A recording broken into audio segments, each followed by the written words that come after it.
All right, good evening, everyone. Welcome to the June 22nd, 2026 meeting of the Town of Barnstable's Comprehensive Financial Advisory Committee. And the chair, Chris Lozon. According to Mass General Law, Chapter 30A, Section 20F, any member of the public is welcome to record this meeting as long as they make themselves known. Would anyone like to do so? Seeing none, can we get a call to order? Most definitely. Barry Conyers. Here. I'm just saying if everyone's coming in. Satchel Douglas. Here. Chris King. Here. Chris Lozon. Here. Remus Pascorius. Here. John Vergona.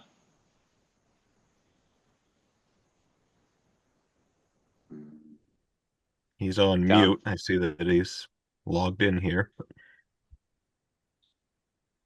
And Lillian Wu. Here. And I am present. We'll assume John. John's here. John Vergona's here. There he is. Right. No members of the public that I see. We do have Town Councilor Clark here, as well as Attorney Nober. And we'll skip public comment and move on to the minutes from our June 8th meeting. I would entertain a motion to approve. So moved. Seconded. Moved and seconded. Any discussion?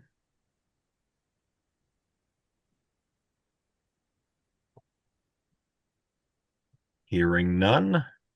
Can we get a roll call vote? Most certainly. Barry Conyers. Approved. Satchel Douglas. Yes. Chris King. Approved. Chris Lozon. Yes. Remus Pascorius. Yes. John Vergona. Yay. Lillian Wu. Yes. And I'm a yes. All right. Moving right along. Discussion on campaign finance laws with Town Attorney Karen Nober. So Well, let you jump right into that, Karen. Thank you. all right. Well, thank you, Mr. Chairman. I'm going to give sort of a slightly revised version of the presentation that I gave the town council at one of the recent meetings. So promoting or opposing a ballot question is considered election-related political activity. And that means it is governed by both the state campaign finance law and the state conflict of interest law. So the Ethics Commission has on its website an advisory on political activity, and the Office of Campaign and Political Finance, they have their own advisories. So you may want to take a look at those at some point, but the memo I prepared, which I believe you all have, was my attempt to distill the advice from both of those agencies into one document. They kind of come at the issue in slightly different forms. So I was trying to sort of collect sort of what they both have to say and provide that guidance. But you should consider reading the materials on their websites, and you can certainly speak with people at both of those agencies to get additional advice. And so, since a ballot question regarding a potential debt exclusion has been the subject of discussion at the town, and I think it's fair to say that one is anticipated, even though we're not quite there yet, you should assume those laws apply now. So the conflict of interest and campaign finance laws govern what employees can say and do in their official capacities and using public resources. And the way I would think about it is, what kinds of statements are you allowed to make in your official capacity, and what are you allowed to use public resources to do? And, it's also important to keep in mind that we're talking about what you can do in your official capacity, but all public employees can engage in political activity in their personal private capacity on their own time, as long as it's without the use of their titles or other public resources. In general, special municipal employees, which is what you are as a CFAC member, you have fewer restrictions under the conflict law than a full-time, paid employee. But I would still recommend talking with the Ethics Commission to get advice if you're planning to get involved in your personal capacity, or if you're planning to serve as the agent or spokesperson for a ballot question committee. So, public resources, what are they? It's anything paid for by the taxpayer. It's staff time, it's town email, supplies, letterhead, equipment, the use of your position, including your title. They can never be used for advocacy purposes, meaning you can never use public resources to try to persuade a voter to support or oppose a ballot question. You can, however, use them to inform, and there is a difference. So the general rule is that public resources may not be used for political purposes.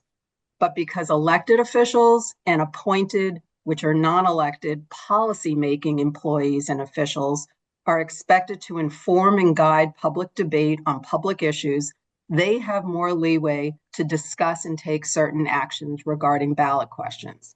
Elected officials have the fewest restrictions, and we discussed that with the council. Appointed board members, you are typically considered a policy-making official if the ballot question relates to a matter within the scope of your authority. So not every board member would be considered a policy-making official for every type of ballot question. So as a CFAC member, your role is to advise the town council on budgetary and other financial matters. So I think with respect to a potential ballot question relating to the financing of the town's CWMP, I think you would be considered policy-making official for that type of ballot question. That may or may not be the case for other types. So as an appointed policy-making official, you cannot use your titles or position or public resources to advocate that a voter vote a particular way. But you can take a position on a ballot question, meaning you can say, I support this ballot question because, or I oppose this ballot question because. And you can discuss a ballot question during your work hours, or, and you don't have fixed work hours, obviously, or in your official capacity, and you can use your titles in doing so. But again, only if the ballot question relates to a matter within the scope of your responsibility. So you can discuss a ballot question at an informational forum or a meeting of a private group. You can provide information and recommendations on a ballot question to the town council, and you can advocate for a particular vote by the council. You can speak to the press. I don't know if that's something your committee typically does. The Office of Campaign and Political Finance advises that before any press releases are issued, they strongly advise that you check in with them just to make sure you are following the rules. It does get a little complicated. And you can use public resources to inform. So, for example, you could put objective information on the town website, meaning you could prepare and post an analysis of the impact of a ballot question, as long as you're not advocating for any particular vote. So as an appointed board, so not as an individual, but as a board, you cannot advocate as a board, and you can vote to take a position as a board, again, only if the ballot question is within your area of responsibility. And then there are things that you can't do. You can't use a government website, town email, any public resource to advocate for or against a ballot question. You cannot use official letterhead to support or oppose a ballot question. So while you could say you support a ballot question, you couldn't do that using town letterhead. You cannot use public funds to distribute ballot question information unsolicited to voters. And that's true even if the information is completely objective and factual. So you could post objective information on the town website, but you could not mail or distribute that same information in a newsletter, for example. So you can't use, and the last thing is really the whole issue of a ballot question committee. You cannot use public resources to support, create, or announce a ballot question committee, which is a political committee, formed to promote or oppose a ballot question. So the Office of Campaign and Political Finance, they advise that in these types of situations, the creation of a ballot question committee may in fact be the best course of action. That is something that if you were interested in doing that, you would have to separately consult with OCPF. As the town attorney, I could not advise you on that because it is obviously political activity. So that's basically the 300 feet overview. Great, thank you. And I'll just say to everyone too, from personal experience, OCPF is very open and easy to deal with. So if you have any questions or concerns, you can call them anytime. Does anyone have any specific questions for Karen? So Karen, if we're talking in a personal capacity, um, but people know that we're on this committee, people know that this committee has made a recommendation and has conducted analyses on behalf of the town for the town council, on behalf of rather the initiative for the town council, et cetera, right? Um, what disclosures are we required to make when we're speaking in our personal capacities so that people understand that we are speaking so fully within our personal capacity and not as a member of this committee? Because the line is very close, huh? It is close, and it's tough also because, like, for me, during the workday, I'm presumed to be speaking in my official capacity because I have set work hours and I can't turn it on and turn it off. You don't have set work hours when you're at your committee meetings. You're obviously acting in your official capacity, but I would think for most of the rest of the time, you're not. I Correct. think if there's any question in your mind, you can always say in speaking to someone, I am speaking purely in my personal capacity. I'm not speaking as a town official. And you can certainly do that. And I think, again, if you think you're going to be in those situations often, it is worth talking to. In that case, I would talk to the Ethics Commission as opposed to OCPF, and just kind of get a little, guidance from them. But I think in general, as long as you're not in your work mode, like right now, we're all working, and you're not really on the clock. So it's a little different for board members. But I think, if someone says, oh, well, you're the member of CFAC, you could say, yes, I am, but I'm speaking to you personally, in my personal capacity. I'm not speaking as a public official. Or despite the fact that I'm a member of CFAC, this is what I believe, blah, blah, blah, A, B, C, D. I would probably say it more as I am speaking in my personal capacity only. Mhm. Okay. So, in our capacity as being an advisory committee, we do analysis, we put all the facts together and come to a conclusion, which we provide to the town council. So we have concluded an opinion of what should happen. Now, if the question's out there and someone's asking us about our report that had a conclusion, I guess it's still that line of the, what's advocating, versus what's just reporting of the report that said the same thing. Right. So I think if you're talking about your report, you could say, our report,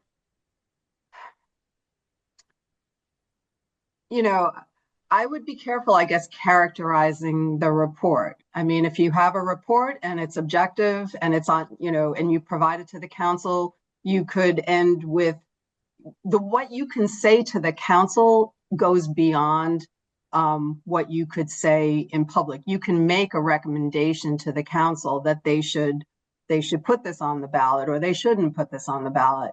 I think you really, I would be careful characterizing it. I would sort of let the facts speak for themselves and just kind of say, this is our analysis. But our report comes straight out and it says, we recommend the town council pursue a debt override. We said that in the capital investment review, right? For this year, for all. So Right. And so that's the we, position, right? So that would be the position of the committee, which Mhm. is our position is that this is something that should be on the ballot. But what you can't say is, and voters should vote for it. but can you say the committee came up with this recommendation, and personally, I think voters should vote for it. Not in the same sentence, no, Okay. because you would not be switching hats on and off like that. You got to put a period in there. No, the whole, and I think voters should vote for it, cannot be part of any official conversation. Could your personal part be that once you've said, here's the board and here's our position, and then you could share your personal and I plan to vote for it? Or is that too far?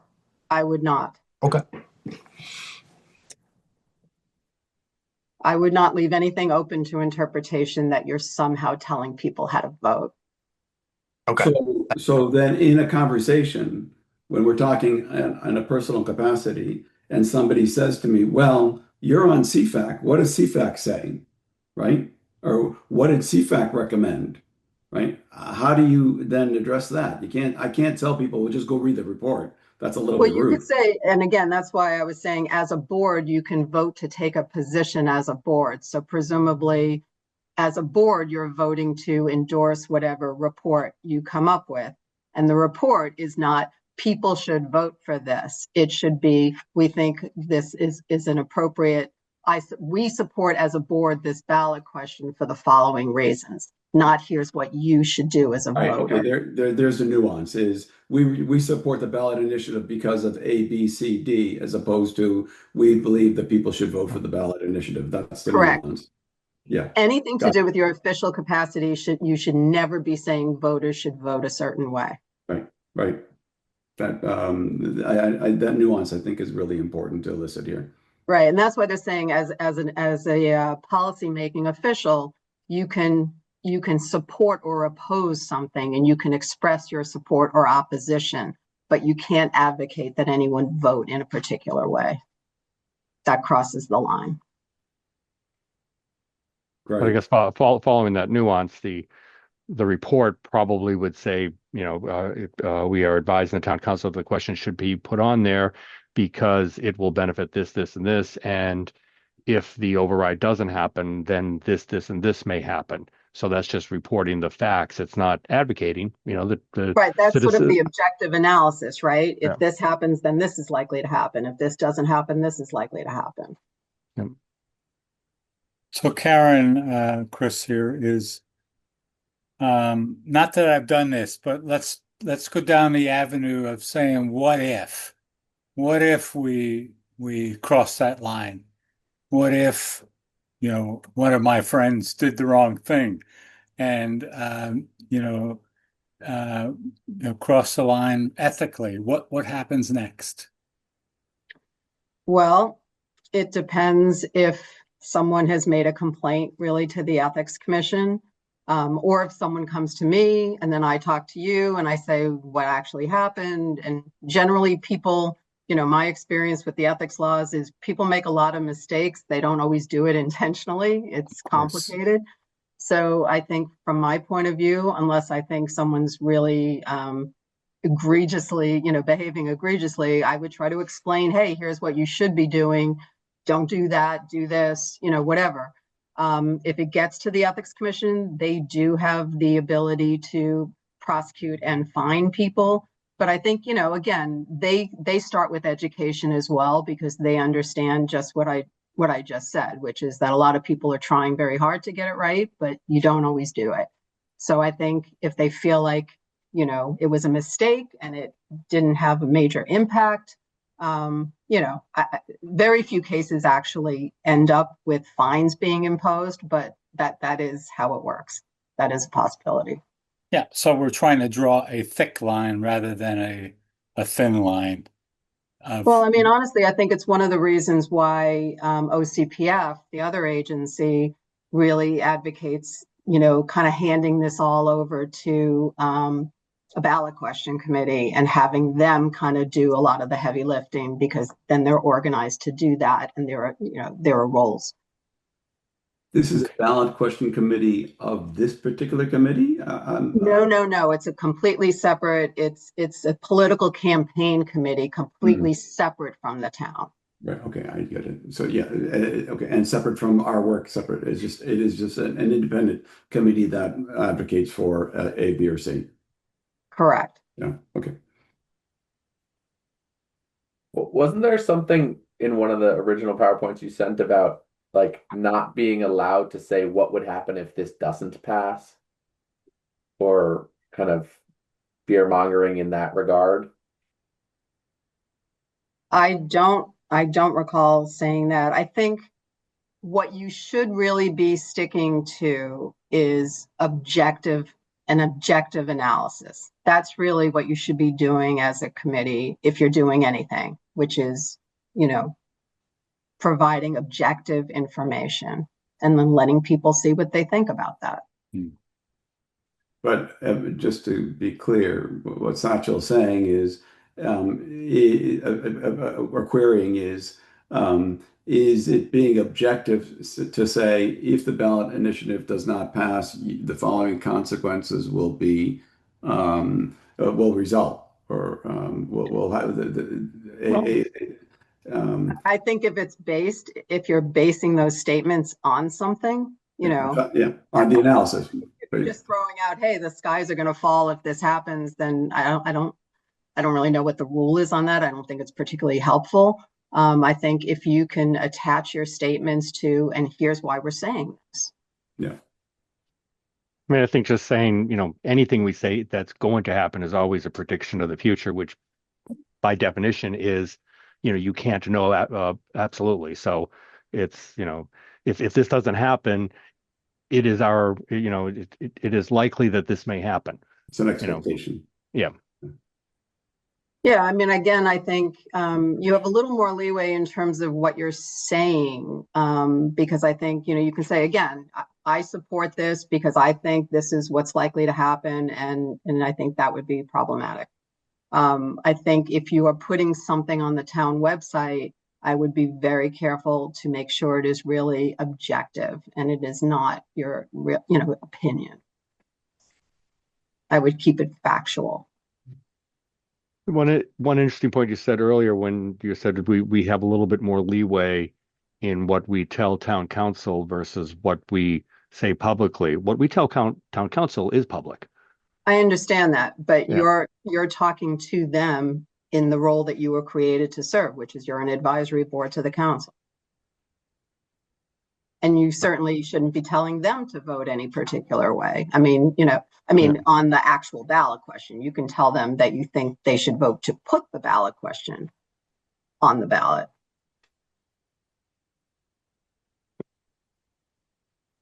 The whole goal is just not to try to not to tell people how to vote. Now, I suppose we don't have to review our report that was submitted in March, because that was prior to a discussion. I assume it was prior to a discussion, a material discussion by the town council of a potential ballot initiative. I mean, it's a moving target as to when sort of all the laws kick in. Technically, I think it's very clear that the laws all apply when a ballot question is placed on the ballot. But then there is guidance that says, once it is anticipated, you should assume they do apply. So, can I tell you on this date? I can't. Yeah.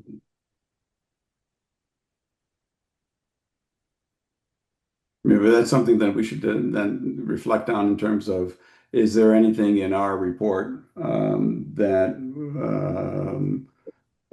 kind of changes that? Is there anything in our report that we need to be particularly concerned about, given how we wrote things or presented things? Yeah, I mean, I would read the report. I am guessing you did not say in your report that anyone should vote a particular way in terms of the actual vote on the ballot question. Mm-hmm. But you can certainly reread it and make sure that that's a true statement. It'd probably be worth. You're probably right, but it's always. I was a credit guy, so kind of like to cross my T's and dot my I's. But I think what you're telling the council is, we think you should or should not put this on the ballot. That's different. Yeah, I think the report's okay. We laid out several options and then recommended the override. So I don't think that's overstepping anything, but certainly worth taking a look at to make sure. Mm. Any other specific questions for Attorney Nober? Hearing none. So thank you for your time, Karen. Appreciate it very much. And you're welcome. I just wanted to just reiterate that, anytime you have a specific question where you feel like it's really not clear and I don't know if I can do this, I mean, you can certainly talk to me, but you can always call the Ethics Commission. They have an attorney scheduled every day who's the attorney of the day, who takes calls specifically to explain how the law works. based on specific facts. They have to be your facts. They're giving advice to whoever's calling. But you can always call them. And as you said, Chris, OCPF is also extremely helpful. So, that's what they do. They try very hard to help you get it right. So that's another resource. Thanks a million. Thank you very much. All right. Thank you. Thank you. Have a good night. Thank you, Karen. And for the benefit of the newer committee members, I just shared Karen's memo again with the entire group here because we have so many new members. I had originally sent it out in April, but we've had a few new members since then, so I just sent it again. Great. Thank you. I was going to Mark. follow up after the meeting with that very question. Thanks for organizing this, Mark. This was really helpful. You're welcome. So we'll move on to our next item, debriefing from the subcommittee members on their town council presentation on June 11th on the operating budget report. So I was present at the meeting. Lillian and Chris did a great job. Town council was very engaged, asked questions. So I'll let you guys review what you thought of it. Lillian? Yeah. You're on mute.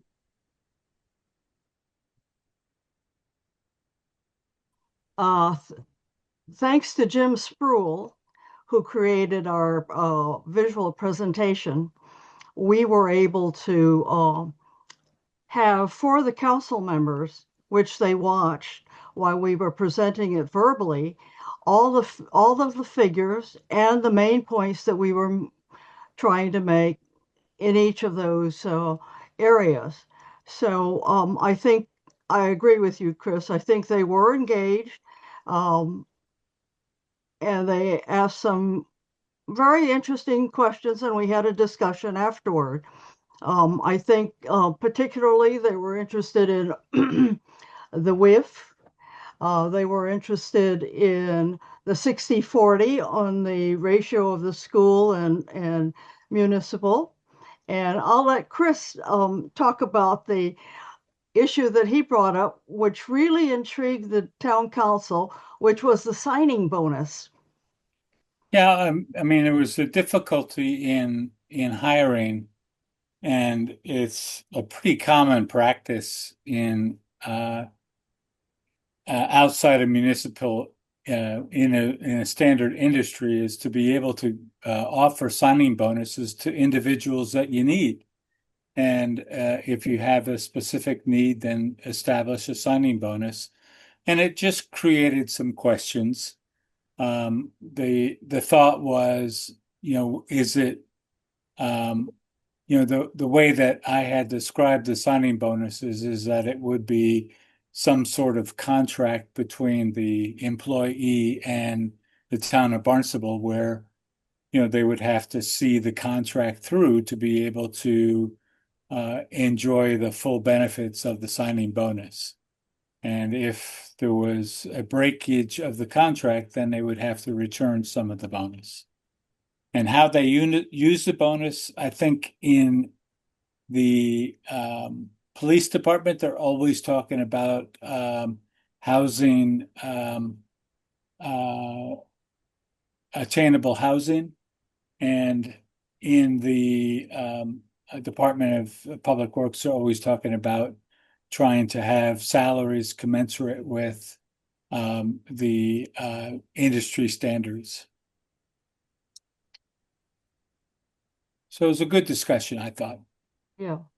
I think the 2 points that they took away were one, the town revenue needs to be increased for the operating budget. Mm-hmm. And two, I think that what it pointed out was they didn't have a firm idea of the impact of either the debt exclusion or WIF. And that leads us right into our funding formula. So I think that should be discussed more in detail as we present it to the town council. But overall, I think it was a very positive presentation. And if I could say, Lillian, is CFAC got received high marks for both the CIP and the operating budget review.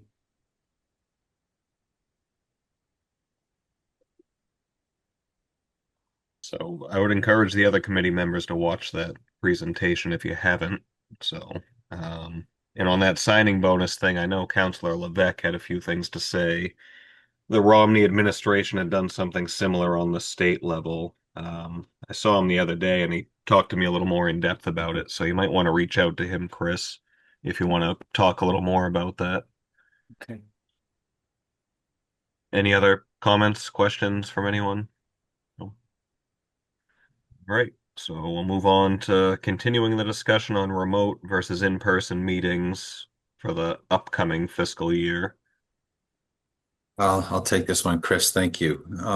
So I looked into the availability. First of all, if you want to have a hybrid meeting that allows for remote participation as well, we have limited availability space where we can provide or support a hybrid meeting. And in addition, it's going to require a couple of town staff from our communications department to be available to control all of the cameras in the Zoom meeting that has to be set up to do a hybrid type meeting. So if we want to meet in person on a quarterly basis, I would just recommend that it be in person only, which is fine. We can staff, finance department can staff, have somebody available in person to be there for a quarterly in-person meeting if you want to have one, and we can find a space available for you to meet in person. But the hybrid meeting proposes some challenges, and it would also need the town council president's approval because if we allow for hybrid meeting for one board or committee, then it opens up the door potentially for all the other boards and committees, and that creates a real strain on staff being available and room space being available to conduct hybrid meetings. So my recommendation would be to have a quarterly meeting in person only, not hybrid, and then continue with your remote meetings for the rest of the year. Mark, of all the committees, how many do hybrid right now? I mean, I've seen town council and Just the town council. Yeah, that I know. well, the Or I think maybe planning, ZBA, maybe regulatory type of boards, I believe, are doing some hybrid meetings, but no advisory boards that I know of. well, the other committee that I guess know a little bit about is the one that you have to go to be nominated for being on the committee, and I forget what that one's called, but Appointments committee. yeah, appointments committee. Thank you. That a couple I've watched, that's been hybrid because usually Yes, But that's a council committee, right? that's a council committee. Yes. Okay. The Cape Cod Airport Commission, that's a hybrid or only in person? I think that's in person. Okay. But I was somehow under the impression that they also video and video cast it in real time. For some reason, that was my impression. Maybe I'm wrong. Perhaps they do, Remus, but I don't know if they have remote participation for the public. They could be broadcasting it on Channel 18 live, but they may not be having remote participation for the That public. would be the difference. Okay. Mark, if we do a hybrid, so once in a while we're together in an office that's not videotaped, but would we require Teresa Santos to be there, or is that something that can be hybrid for her? I think it would be remiss if we don't get her opinion. Well, I was going to bring that up later this evening. Okay. Yeah, We and then should ask her. I saw Councilor Clark had her hand raised too. I think she wanted to pipe it up, but I'll answer that question after Councilor Clark has a chance to speak. Thank you. Thank you, Mark. I'm fairly confident that there is no other committee other than the town council that meets hybrid. The others are either remote or in person. ZBA, what they might do is cycle off. Like ZBA might have one meeting in person and one meeting on Zoom, but they're not hybrid. So I don't think any other committee, including appointments, I don't know how you got that impression, but you're either meeting there. I don't know that there's, to my knowledge, that there's a hybrid meeting for appointments committee. So that's. Yeah, I agree. I think, but the confusion is being that some of these meetings are televised. But that doesn't mean they're hybrid just because they're televised. Okay, what I had seen was one of the members who was asking questions was on the TV that they had in there. But how can you explain what I guess in my sense, if we are remote and one of the remote windows is a room that has 6 people in it, which I mean is kind of what we're saying is hybrid, but how is that really different from remote? I mean, why is it? We're not. I guess I'm not thinking this has to be a live presentation on cable. This is simply just another Zoom meeting. Just one of the windows has several people in it, and is can, I that's my question. Yeah, I'll tell you just from my work experience when we used to have meetings like that, the hybrid is kind of an interesting kind of setup where you have people in that room, they are having a slightly different experience than the people who are on Zoom. And sometimes things do feel, I used to find it much more challenging if I was not in the room when there were some people in the room and some people on Zoom, because you're missing potential conversations that are taking place. You can't always hear everything. There's things going on. So, I don't know if that has any logistical issues, but I certainly think the experience was never as good when you had it mixed. Yeah, well, I understand that portion. Yeah. The last company I was working for, we were nationwide, so there were people in conference rooms, people that were remote, and you're right, it is a different feeling for if you're in the room or not. I was just really asking more the question of how, from a taping the meeting, is it more difficult to have one of the windows being a few people in a room? What is the added effort of it being hybrid? Technically, because again, You might be able. from a career point of view, I've done the same thing, and Yeah. whether it's a Zoom meeting or a Zoom meeting with some people in a conference room, it's the same thing. So I don't Well, I think understand the why that would problem be is difficult. staffing a town hall. If we were to do it in a town office, someone has to run that meeting, correct, Mark? Is that the challenge?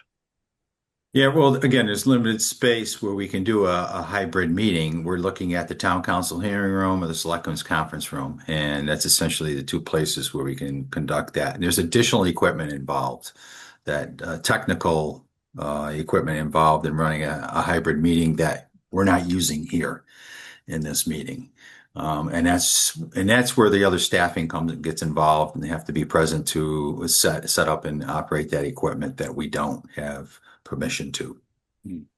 I No, can chime in if you don't mind, Yes, Chairman please. Lozon. Yep. First of all, Mr. Vugana, you are right. After I thought about this, the appointments committee does have a provision for one of our counselors who's been sick, to chime in by Zoom. And he has a personal link, but it's not open to the public, for the public to chime in. And when it comes to some of these hybrid meetings, I have been witness in the early days of Zoom to being, I guess the word is photobombed, or some very egregious, disgusting stuff comes on. So they need additional staff to call or put people in a waiting room to before they come to a public meeting. So this has been the added security. So it's not just one additional staffer. It has implications beyond what I can explain well. Thank you for mentioning that. We were actually photobombed one time here, and fortunately, we had a member of the staff who could just turn us all off. Yeah. And what happened afterward is we were all put in a waiting room so that anybody who came was monitored ahead of time. Mhm. But thank So you that's for right. mentioning that. That's a real issue. Yeah. So it's more than one staffer that you need some coordinated um, tag team behind the scenes. Like I said, I'm not technically astute in running those videos, but I was told that this takes it's it's a significant impact on town staff. Okay. Lillian, was that meeting a hybrid or was it just a pure remote meeting? It was all remote. Okay, so we're basically subject to that threat We right are. now. We Yeah, are. it was all remote, and someone sort of barged in. Yeah, Yeah. because this is open to the public, this meeting. Yeah, this is open to the public and we don't have staff available to create breakout rooms and to monitor the waiting room. We're doing that on our own, myself, as we start these meetings. And if somebody comes in and I don't recognize, I have to go out um, and find out who they are and what they want, and so we're subject to that right now, just in the format that we're running. But we're not using the breakout room right now, just because we don't have the staff available. Um, and the budget available to pay the staff to the overtime to perform that function, which leads me back to my question about, my point about Teresa. At the end of the fiscal year here, we've been able to use Teresa for the past several months to take our minutes because we've had some vacancy savings to pay for her to attend these meetings. But come July 1st, we're not necessarily going to have those vacancy savings right off the bat at the beginning of the fiscal year. So we will not be having staff support to do our meetings initially until we finally realize some vacancy savings, if we have any. So going forward, I think our minutes are going to be created using the AI companion tool that's embedded within the Zoom feature here to create our minutes, which we've tested a few times, and they work. It works pretty well. So.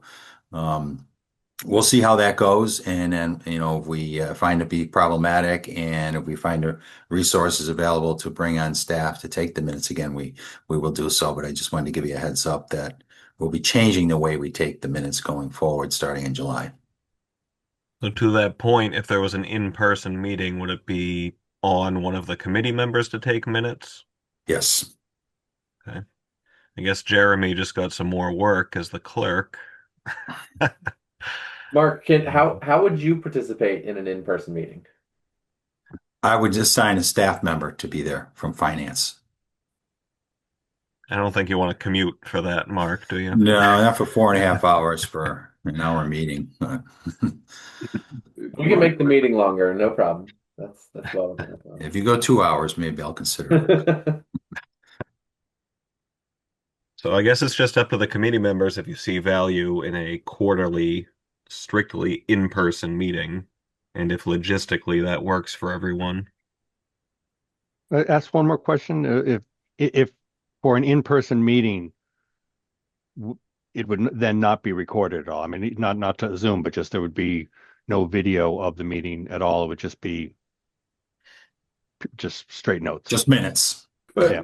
there's nothing for somebody, I assume there's nothing to stop somebody who has the technology available to them to record the meeting and use that as a basis for preparing minutes. Yeah, Yeah. anyone could record the meeting as long as they make themselves known, Yeah. that they're doing so. That's why I say that at the beginning of the meeting. But so yeah, anyone could record the meeting if they wanted to. Yeah, before the advances in technology, tape recordings were done all the time. And people went back to, and or voice memos were done all the time. And people would go back to those that they saved on their electronic device or tape recorder, and they would generate the meeting minutes from those recordings. Hmm. So I guess if we want an in-person meeting, is that going to require a motion and a vote, Mark, or? Yeah, I would think the committee should vote on something like that. And you can select, if you could select the dates that you'd want to do that as well, at least for, July through December, because we have your meeting dates already established on the calendar. And so if you wanted to pick a couple of those dates, maybe your July meeting and then maybe an October meeting, um, could be your first two in person. Actually, I would move a little variation of that because I'm just thinking that July is always going to be the start of something, and it's probably, in a perfect world, you're going to have potentially some new members come in July. So that might be the time where other things are a little bit confusing. So I would probably say let's do. My motion would be to have an in-person meeting in the August meeting and every 3 months after that as a standard.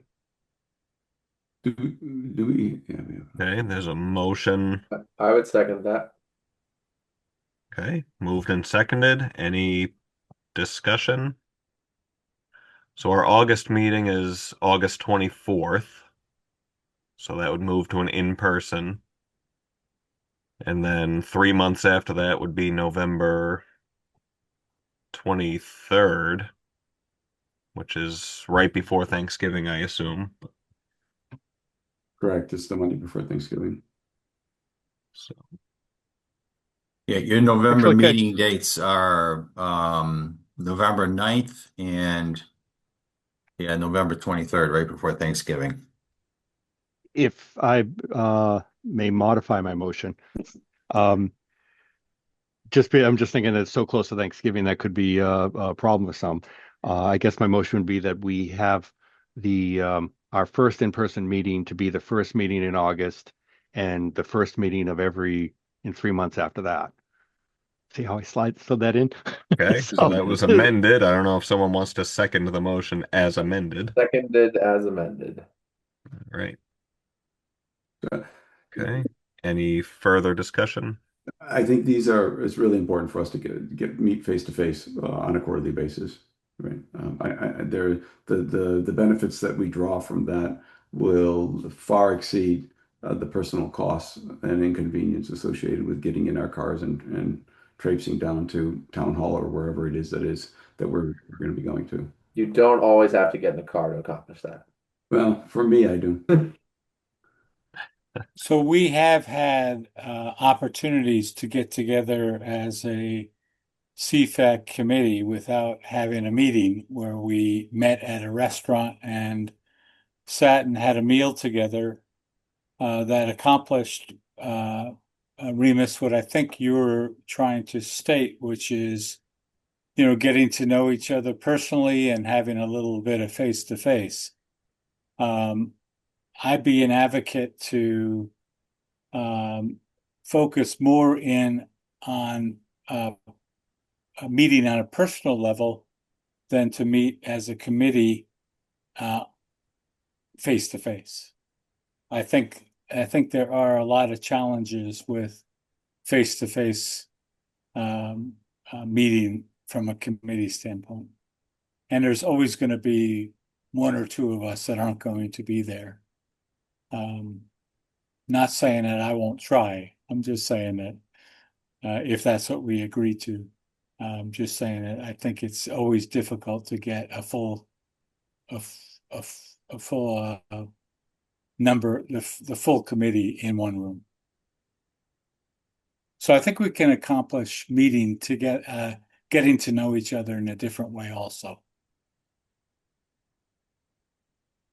Yeah, we have had, personal gatherings in the past a few times.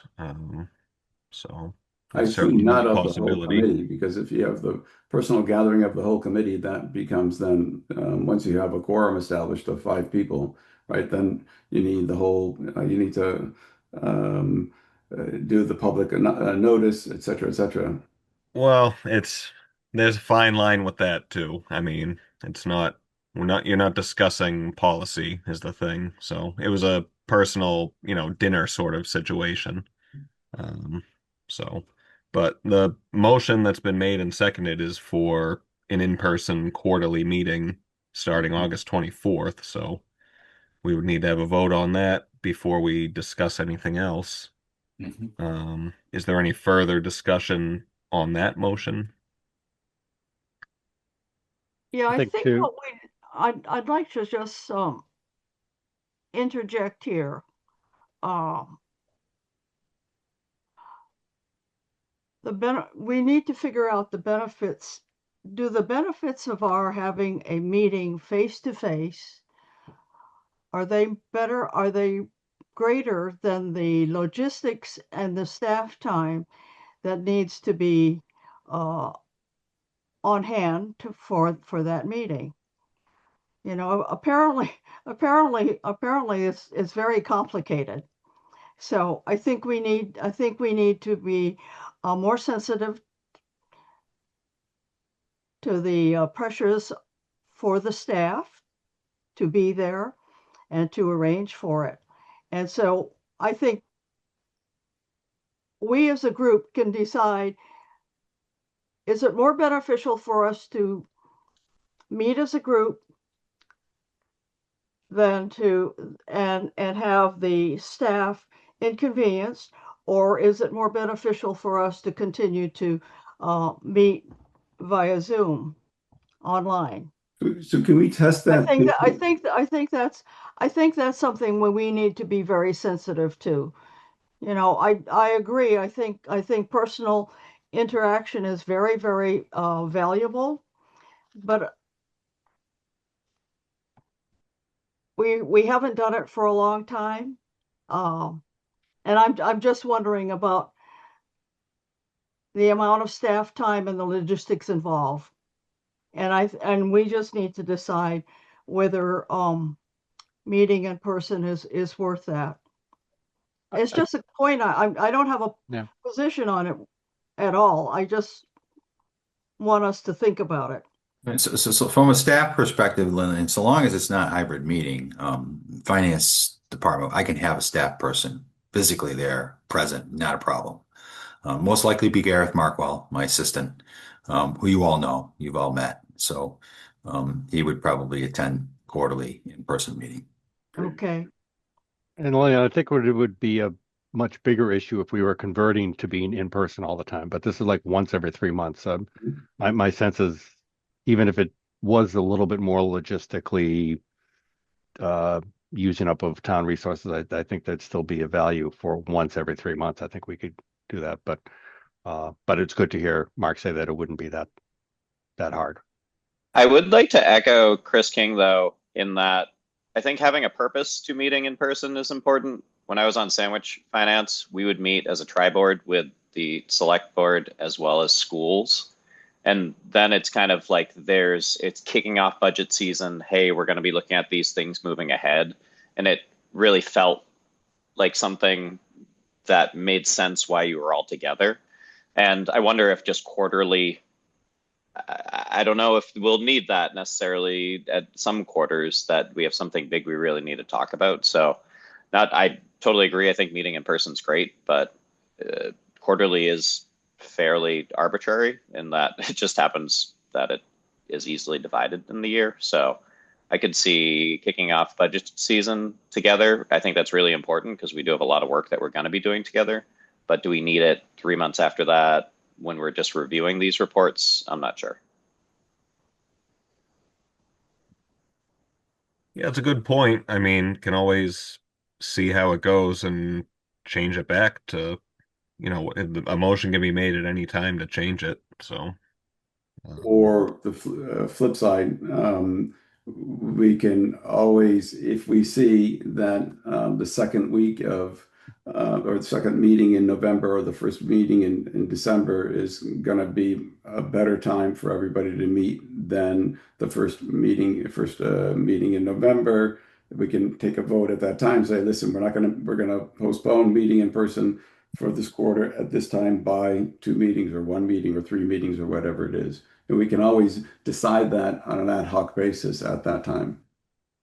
And Jeremy, I think you're making a really good point about there being some value to the coming together. So the other way of looking at it is, in August we have an in-person meeting. Is there a topic we can bring into that meeting that would be good? And then look at the November one. That would be a great time to talk, to do this, so we can Exactly. take Right. advantage of those meetings, you know. Because it does seem, and Mark, correct me if I'm wrong, that town council is going to ask us about feedback specifically about the ballot question. And frankly, it does seem like a topic that being together would be really great to hash out together, of what that recommendation is going to look like.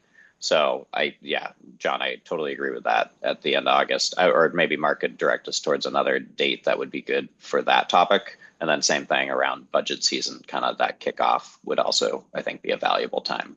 So, yeah. Yeah, it's a great point, Jeremy. I think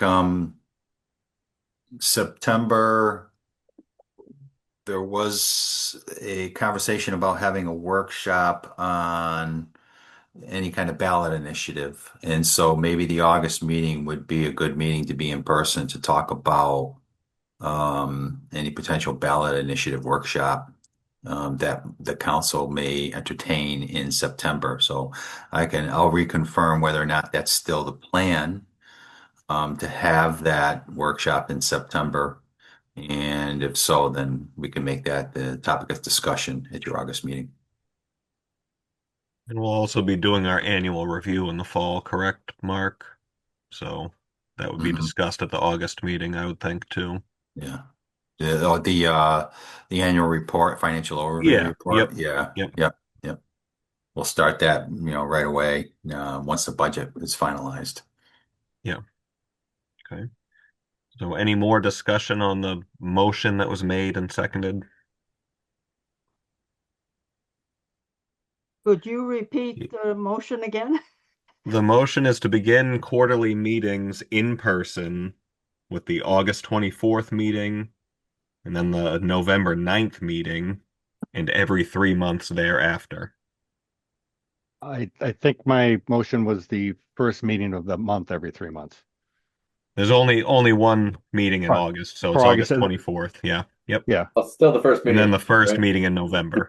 yeah. So Well, I'm just saying if this vote is going to then also adhere to February and going forward, then the motion to say it's the first meeting of that month to yes, set. yeah, the first meeting of each month beginning August, Yeah. quarterly. So August, November, February, first meeting of each month. So all right. Can we get a roll call vote, Jeremy? Most certainly. Barry Conyers, Yes. Satchel Douglas, Yes. Chris King, No. Chris Lozon, Yes. Remus Pascorius, Yes. John Vergona, Yes. Lillian Wu. Abstain. I'm a yes. All right, motion passes. So we'll have quarterly in-person meetings starting August 24th. Okay. On to our last item, I believe. Review the updated funding model for CWMP. Okay. As you know, I I volunteered to draft the update of the funding model. And so what I did was to ask the members to send in to read the last report and then to send in their comments and suggestions.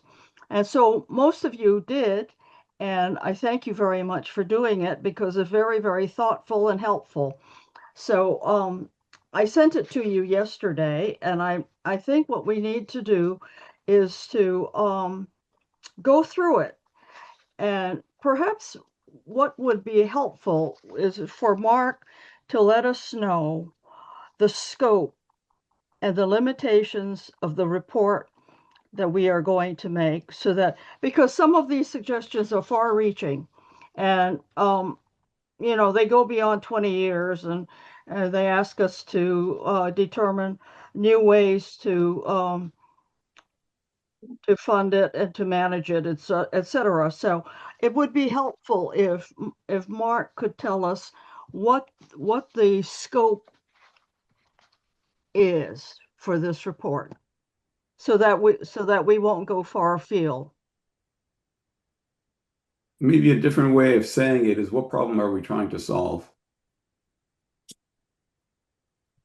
Yeah, I wrote that in the first paragraph. Uh, that's my understanding of what what the responsibility of this report is. Yeah, so I would refer the committee members to the last report that you did, Right. and see how you approached it that time, and perhaps take a similar approach to it this time. We've broken the financial management of this program down to 5-year increments to keep it manageable and consistent with our 5-year capital improvement plan. Um, and of course, we update that every year because we have a brand new year of capital projects coming in every year. And so it's a brand new, 5-year look forward analysis that's updated once a year. And so I think what I'm looking for is, you know, your feedback on the functionality of the model, if there are different financing alternatives that you think can be incorporated into it, which you've already made a few suggestions that have incorporated into the model already. Certainly, we appreciate feedback on that. Um, but I would refer you back to that last report that you did and see if that similar approach wants to be taken again this time. That presented several different, a base case and then several different scenarios, with a New England wind contribution or no New England wind contribution, a recession that may occur. I mean, it's a lot of hypotheticals, right? That's why we built all these assumptions into the models so that you can, um, change those. Um, to show worst case, best case, most likely in your opinion, what might happen, and so forth. Um, so, But um, Mark, is it when I read Lillian's first sentence, right? The town council has requested us to conduct an independent review of the updated CWMP funding model.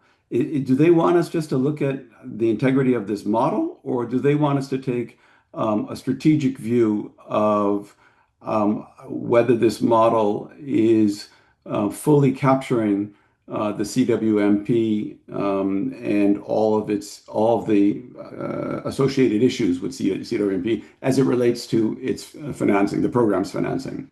I mean, what is yeah, it? What's that the wasn't limit? specifically, yeah. I mean, it's a great question because that wasn't, specifically spelled out Yeah. what the town council wants, Yeah. right? I just made a recommendation to the council that you review. My recommendation was for you to review this in its functionality, which they agreed. Mm. Um, And to be clear, it's just on the CWMP. It's yeah, kind of the sidestepping capital costs and the yes, operating costs and all that. Yeah. right, right. I mean, I think taking a more strategic perspective is more valuable for the town council, given the decisions that they need to be making, as opposed to just looking at the function very narrowly at the functionality of the model. Yeah, if you look at the report from last time, there's 4 bullet points, and CFAC said one of the goals was to assess whether the finance division's base case version is realistic and to test alternatives and make other observations. So that is certainly a broader scope than just the logical realisticness of the model. Right.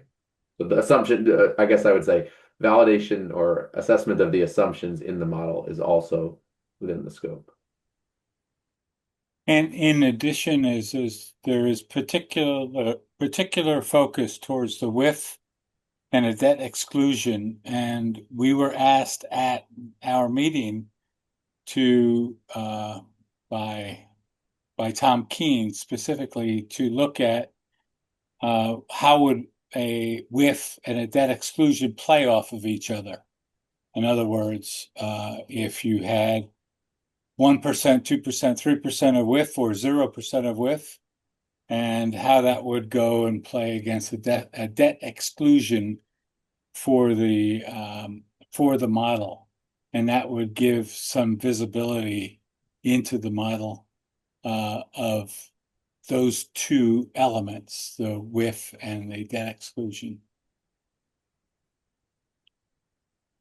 To help them make the strategic decision of, how do we move forward with either a WIF or a debt exclusion or both. So when I was asking earlier on that this was just for the CWMP, if Barnstable is going out for a debt exclusion override, is there the potential that there could be other needs in the town that need a debt exclusion override that we would make a single larger override vote that combined the need of CWMP and the need of operating budget? Yeah, Or do they have to be separate? well, they would have to be separate ballot initiatives, yes. We couldn't combine them because they're different questions. They're different projects, especially if you're talking about the operating budget versus a specific capital program. Those would certainly have to be separate ballot initiatives. But there is other capital considerations. We have two two of our largest structures in town, the Barnstable High School and the Barnstable Intermediate School, currently going under feasibility study and schematic design for new roofs.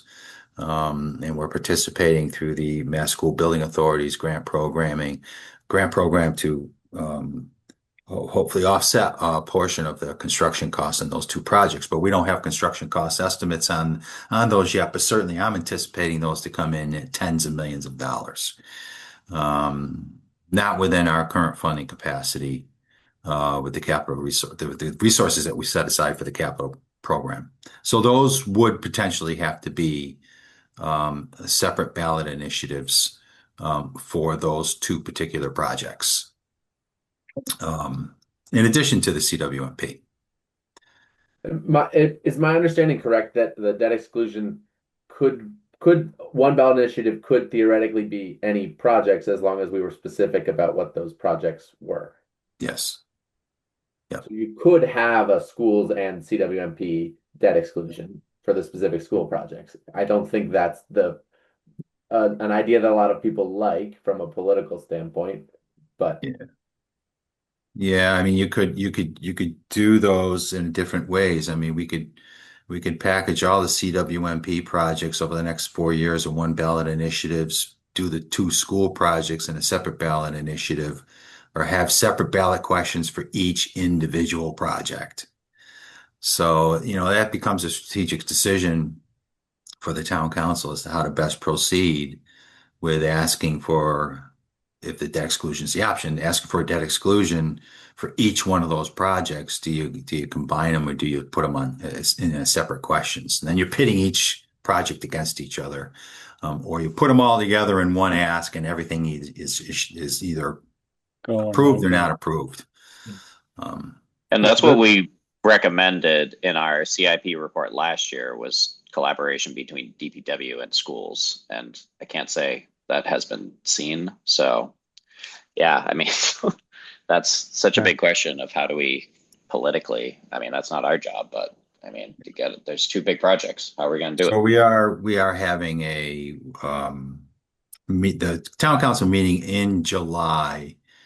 I've been told that it's going to be a broader discussion on fiscal policy, which will include not only the CWMP, but other capital as well as the operating budget. So it's going to be all three. And so it's a much more comprehensive discussion on fiscal policy surrounding everything. So yeah, we're kind of ahead of the game here before the town council has a chance to meet, but and talk about that. But that's where it's going with the July meeting. So Mark, is it insane to ask or even consider how a CWMP model for funding could combine with capital and operating funding? Because I think the model exists on its own, and we know Yeah. that it doesn't exist on its own in reality.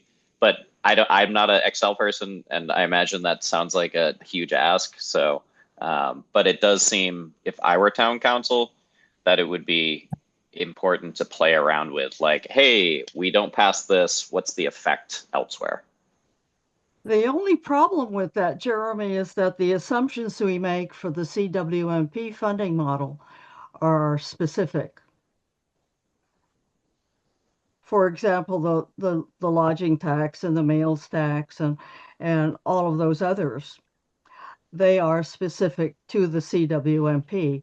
And so combining them would make it almost cumbersome to weave through all of that.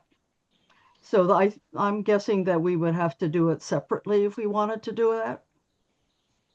Well, it was and I think when you first started talking, Jeremy, you kind of said it about that's kind of not our job. And I was sitting here in my head was strategy was bouncing around like one question, two questions, how do we do it? And it's like that's not what we are.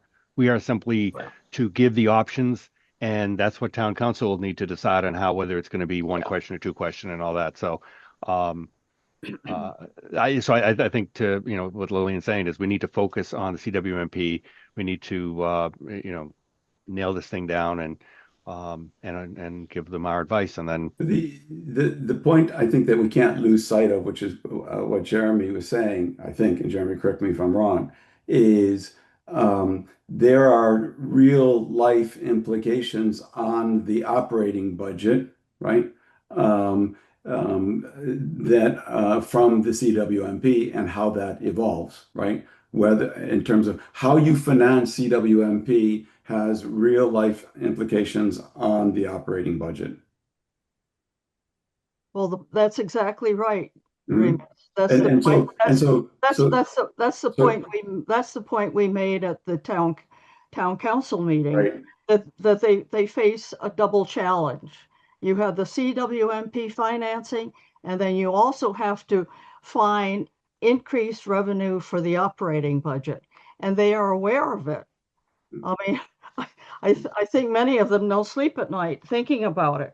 But But so I think what we shouldn't lose sight of then is when we're discussing that, right? We need to bring that again to the fore, right? So that so that people are looking at things on an integrated basis and not just, well, okay, how are we financing this without looking at what are the implications on the overall budget, right? Because at the end of the day, it's one pot of money, right? And one set of taxpayers that are funding that pot of money.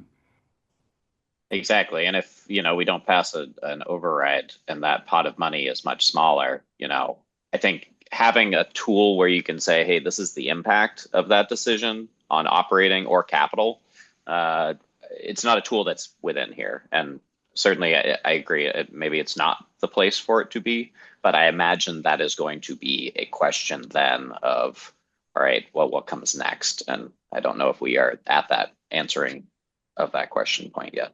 Yeah, but So the tool is the tool. If you utilize the tool to take a look at CWMP and develop good recommendations based off of that tool, at the end of the day, after you've made your analysis and we've given our advice, we can always add in additional advice to say, with this tool and with the advice that we're given, here's what the results are going to be, or here's how this will affect.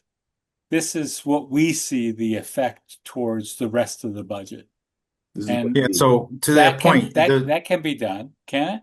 yes, it can. This tool allows you to see what the impact is on the operating budget if a whiff or debt exclusion is not approved. Correct. All you got to do is go up, turn all the project appropriate this fiscal year's projects to yes. And then you'll have to go up and adjust the general fund contribution to a certain dollar amount to eliminate the deficit. The tool provides you the a mechanism to do that. And that measures what the additional impact is on the operating budget. It's going to be millions of dollars a year. That's So right. that $5.75 million general fund contribution has to be increased every year. And since CWMP is the largest poll in a tenth, that's the one that's going to show the effect if Yep. we can utilize that tool that was developed to be able to show the effect of a debt exclusion override and width, whichever works. So that could be one of the scenarios that we run, like you did with your last report. I can run you the scenario that shows you if a whiff or debt exclusion is not approved and all these projects go forward with town council appropriations. Right. Here's what the additional general fund contribution is going to need to be on an annual basis. And there you go. You'll know what the impact is on the operating budget. Well, and on the opposite side, it's pretty easy math to say we have an extra 5.75 million in the operating budget. What kind of borrowing does that allow us to make for a school reconstruction? Yep. Correct. Mark, is there a fourth option? Debt exclusion override with take it from the general pot or pause the CWMP? I know that we don't want to, but if nothing got approved and there isn't the money in the general fund to available, can the CWMP pause, or is there regulatory reasons why we can't pause it? I mean, certainly if there's no right, if you don't have the money to do something, you can't do that something, right? And so, then, if we were at the point where we couldn't figure this out financially and we had to pause the implementation of CWMP, the regulators are certainly going to start calling. Yeah. And not to mention other outside organizations that may be interested in such a failure to proceed and what the consequences of that might be. Do we have anything on that? I mean, there's an ongoing lawsuit.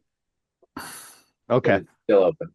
And we also asked this to DPW, and what was responded was that if we chose not to proceed with the project, we would be sued and we would then have to continue doing it, but our interest rates would be higher. So, I mean, if we were just like, hey, we don't want to do this because we don't want to make cuts, to the best of my knowledge, Mark, that isn't a good argument in the legal courts.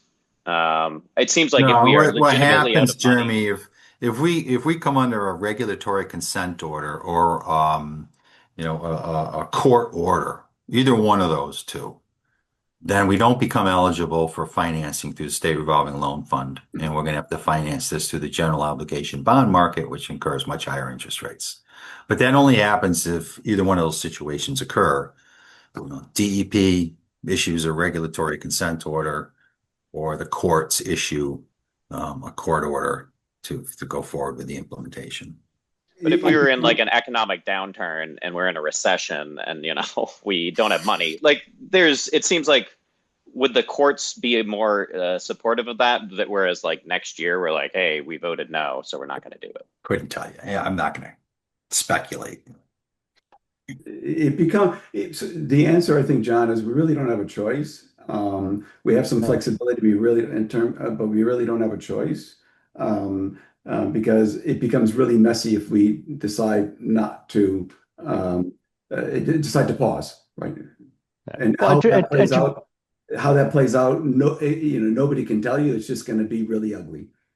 Well, to be clear, I'm not advocating that. No, right. We understand. But I'm just saying in terms of laying out there's this or this or this, I'm thinking that we should lay out if nothing happens, then, and just a couple of the bullet items that was just said here in the last 10 minutes, throw them in. It's like, these are the things that will happen. We may still have to be forced to do it. We will lose the ability to get do bonding through this way. It's going to cost us more money, and I'm wondering if we should kind of add that fourth option in to have it documented. We covered a lot of that in the CIP report this year, right? In terms of we did.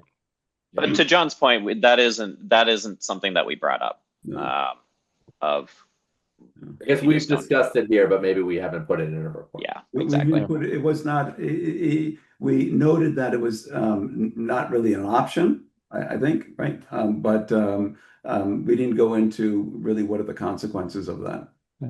So And I'm not this, suggesting 30 pages either. I'm just, kind Yeah. of if it's not an option because, and then here's the A, three B, C, bullets. D. Yeah. And it Yeah. needs to be a talking point. I mean, it's certainly something that's being brought up. So, Yeah. having like, hey, if this is brought up, this is how you respond. And I think going off of our advice from the beginning of the meeting, just stick to the facts. And, Yeah. a lot of it is vague, but at least we can be kind of, Well, and the model allows you to not show, you can turn off state revolving loan fund borrowing rates, right? Or change that. So that's a scenario that we could show financially the impact of, at least to Yeah. some degree. and the model that was reported on in our advice last year did not have a graduated width and did not have a strong debt exclusion that was available for review. Correct me if I'm wrong, Mark, but I don't believe we made any advice based off of a whiff and a debt exclusion. No, I don't believe you did. And so that's the task for this year, is to take a look at the whiff and a debt exclusion and see how that plays. Chris, I think you're right. We didn't have the either WIF or debt exclusion as part of our assumptions last year. And we also didn't have the Cape and Islands Water Protection Fund on the assumptions as well. So two of the suggestions that were sent in was to create a matrix of the WIF and the debt exclusion, which I think would be very helpful to the town council to visualize the best way to proceed. So if we could all agree to have that done, and if we could also agree to have what is described as a authorized versus allocated debt drag matrix for the Cape Cod Island Water Protection Fund, I think that would provide extra information about funding to the town council. So have you guys had a look at it? Well, I mean, I've read all of that. I'm not sure I understand. I'm not sure I understand what the second one was that you said, but I understand the matrix. Yeah, But I I don't. think the Water Protection Fund is based on the IUP projects. And if you don't do the project, you don't have to pay for it. So all you get the bond when you are ready for the construction. So it's the authorization is there, but you haven't triggered it. So that's a very important component, I think. Mark, can we get those matrices put together, perhaps? Somebody define debt drag matrix for me because that's not a term I'm familiar with. Well, I think that drag was the authors, and I can give you the name of the author so you can get in touch with them. Okay. Okay. It's a new one on me too, Mark. I guess looking at from a procedural standpoint, I feel like the next action is for us to create a number of or Mark to say what he believes the base case assumption should be from the assumptions list, and us to create a bunch of scenarios that we feel should be in the report and there run those. there are. If we do the WIF or the debt exclusion, it allows the general fund contribution to go down by $500,000 a year. And we will be able to provide funding. if I recall, they were thinking about increasing the assessment by $500 a year as well. Yeah, So, so if I could just comment on that, Lillian, yeah, the model that I emailed you all with the yeah, agenda, when you open up that model, and Chris made this suggestion, Chris King, that, when you open up that model, have everything set to no and have it just reflect what we currently have approved. And what we've currently approved is all capital projects, including fiscal year 27. But the debt exclusion is set to no, the WIF is set to 0%, the general fund contribution is set to what it's currently being made. The sewer assessment is currently set to $10,000, which is what the maximum is under the ordinance. And to the sewer assessment comments, Lillian, we do have a change to that ordinance on the agenda Thursday night that creates an automatic increase based on a construction cost index, which is about $500 a year. It's about 5%. So you could I made that change to the model that allows you to increase the sewer assessment by $500 a year. Doesn't create a lot of money. The sewer assessments are still very low, a portion of the funding for the entire program. Very small percentage of the funding for the entire program. But we could run through that, take that base case and then start adjusting the assumptions. Okay, what if we did a debt exclusion with a 1% WIF or a 2% WIF or a 3% WIF? What if nothing got passed? What would the general fund contribution need to be increased by? If none of that happened, what would the sewer assessments have to go up by in order to get it all placed on sewer assessments? And I can tell you that'll be dead on arrival, because you're looking anywhere from $80,000 to over $100,000 for a sewer assessment. It's a heavily subsidized program. So you just So call, you could I'm approach sorry, it that Mark. way. Mhm. Mark, you just called off a bunch of if-thens. If Yeah. this happens, then this is what the results will be. I think we should list out the if-then, starting with the biggest contributor, which is the debt exclusion. And if we do a debt exclusion, if there is no debt exclusion and there's a WIF, if we do a WIF at 1%, if it's at 2%, if it's at 3%, and if there's a WIF and a small debt exclusion or a debt exclusion, kind of put together all the if-then statements, and we could generate models based off of that. And, that could, maybe it doesn't need to be a matrix, but those could be the way that it is positioned to the town council, is that if this gets approved, then this is what could happen. If this gets approved. And there are a bunch of smaller things like room tax and other things that are relatively small that are not meaningful, will not have a meaningful effect on the on a CWMP. And so I would, what I mean by meaningful is that I would focus in on what are the meaningful effects, which would be debt exclusion and WIF. So if we step back for a second, right? What problem are we trying to solve? Right. So I think what we're first trying to solve is you've got the solvency of this program, correct? And we're looking at it we're looking at it right now through a 5-year lens. Okay. Let's accept that's how the model is set up. Okay. And then you've got everything beyond 5 years that remains to be solved. Let's put that issue aside, which is kind of the strategic approach that the town is taking with respect to this model.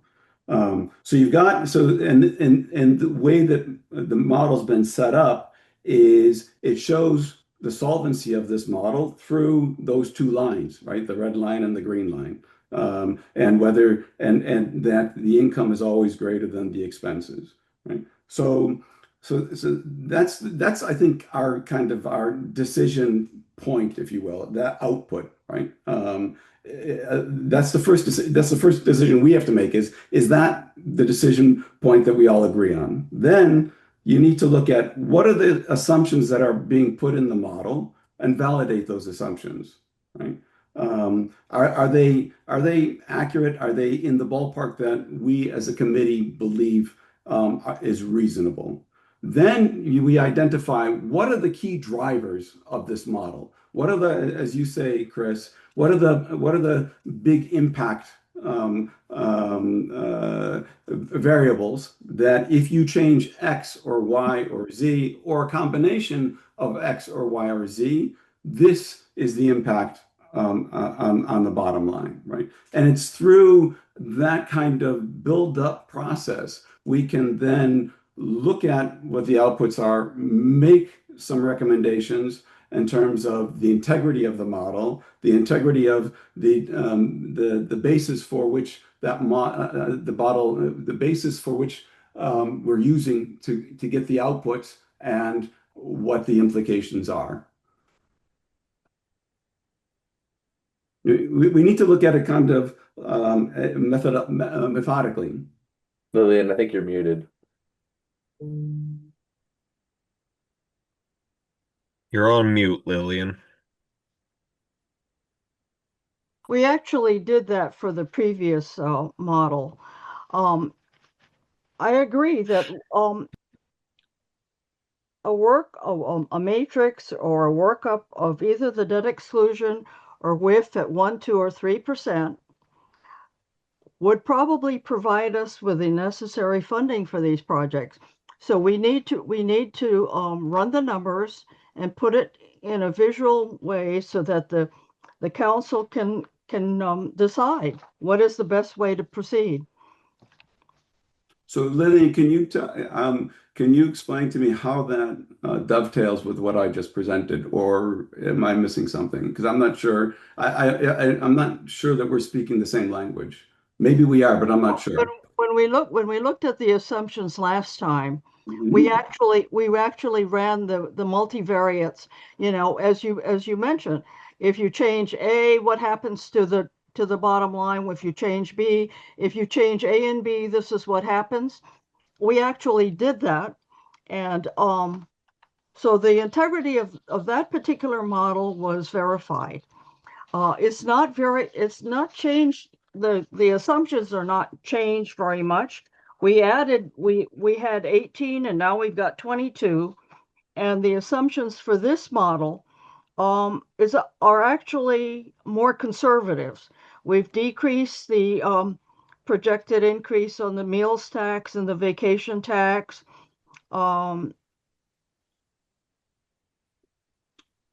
We're trying to increase the sewer assessment cap. We're trying to decrease the annual general fund contribution. We're decreasing the investment return. So it's a more conservative set of assumptions this time. So what we need to do is to agree,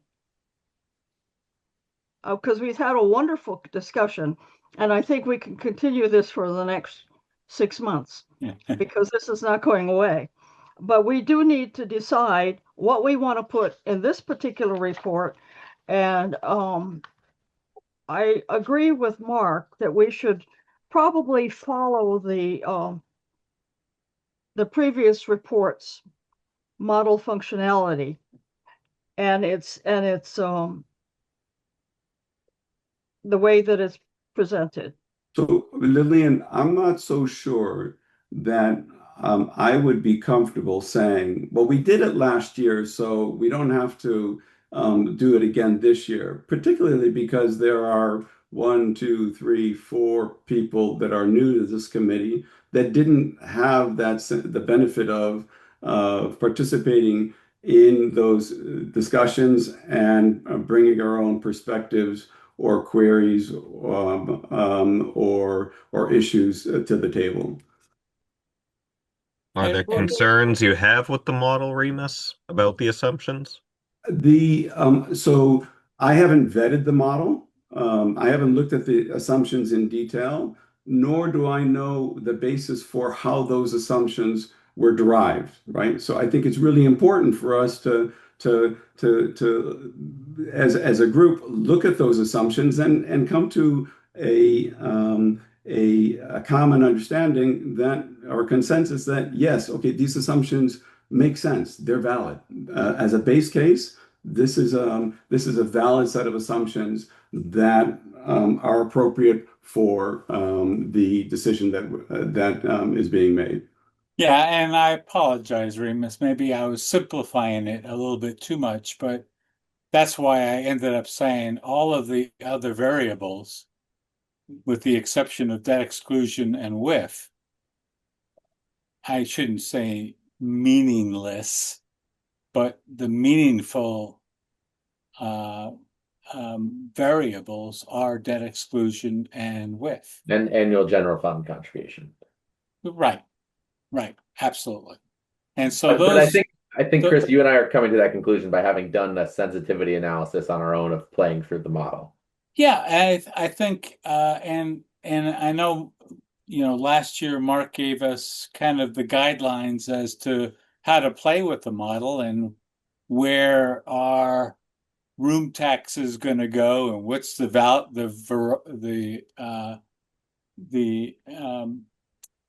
the amount that the room taxes can move, and playing with all the different variables. I did, and I spent a lot of time kind of playing with it and became very knowledgeable or very comfortable with the model.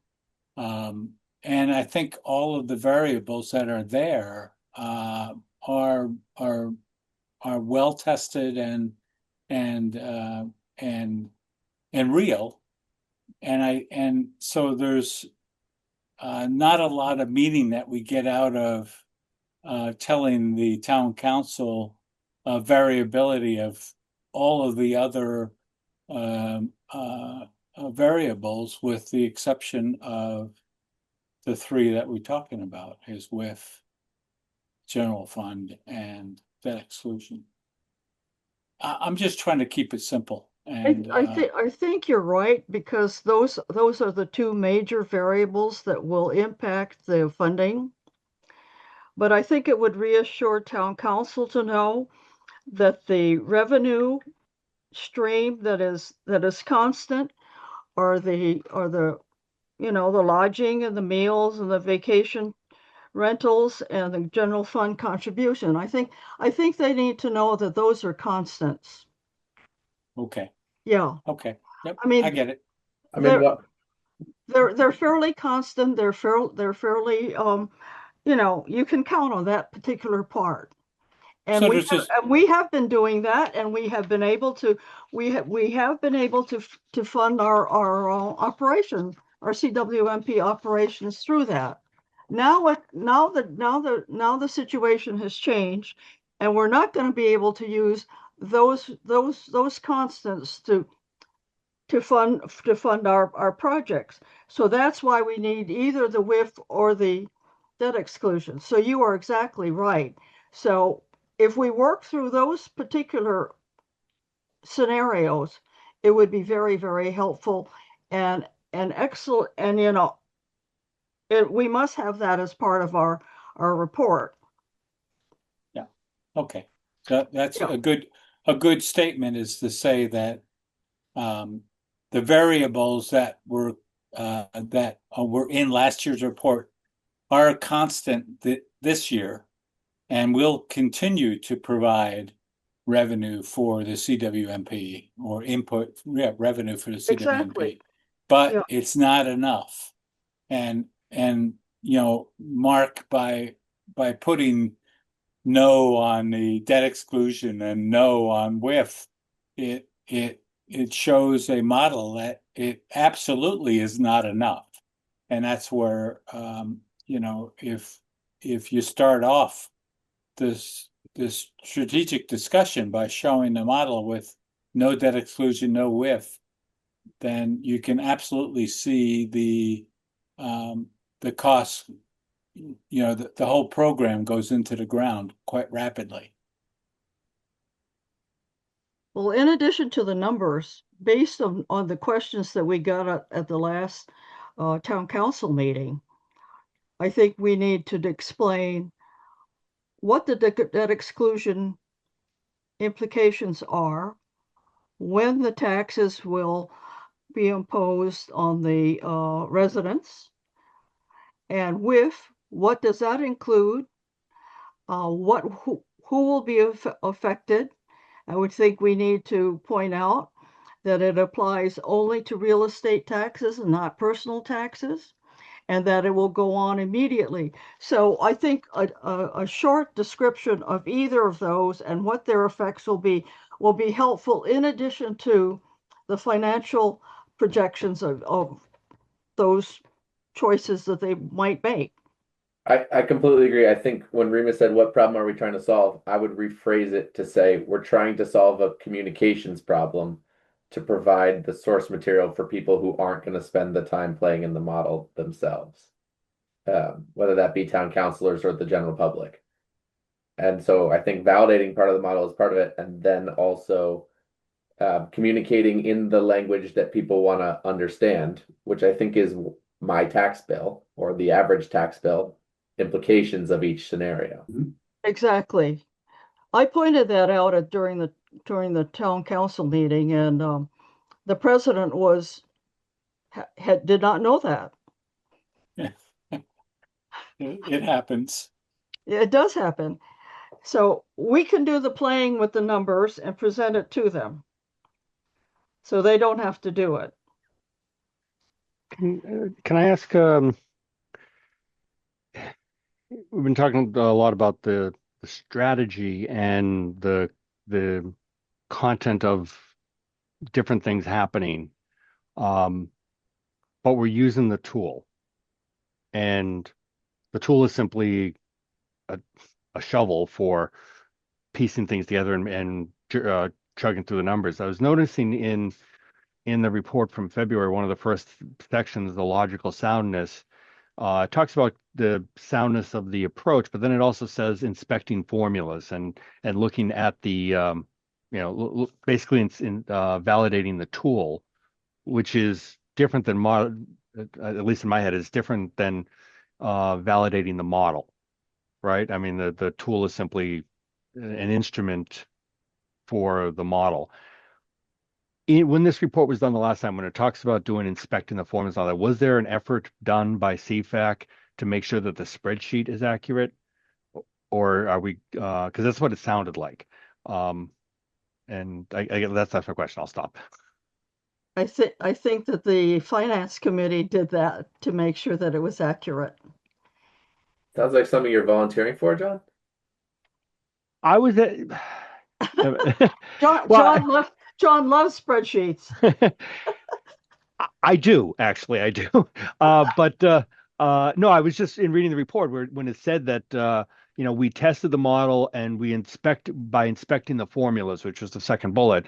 I was wondering, did we actually do that? Is that in finance terms, Yes, somebody did do that. that would be called a model audit, and there is a very specific procedure that you would follow to do a model audit, right? I don't think, John, that I would be surprised if somebody on this committee conducted a financial model audit to standard. and I would agree with that. That's why I was surprised when Yeah. when I saw that it said that we inspected formulas. Yeah. And now, should we be recommending that the model be audited?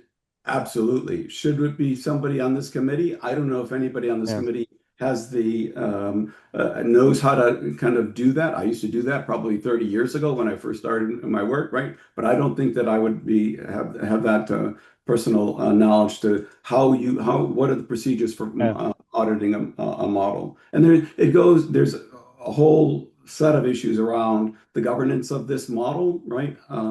That I think we should be making some recommendations to Mark and the town council in terms of who's responsible for maintaining and updating the model, what types of changes require a model update, how do you document assumptions, how do you document modifications, methodologies and inputs, Yeah, how do you maintain version control, right? absolutely. Yeah. And an audit trail of the changes, and then kind of providing periodic updates as to how this model is being managed. And Mark, I can share some of this some of this thinking with you offline if that would be helpful. But I think this is something that as a finance committee, we should be making recommendations to the town on in terms of how to bring this up to a higher standard.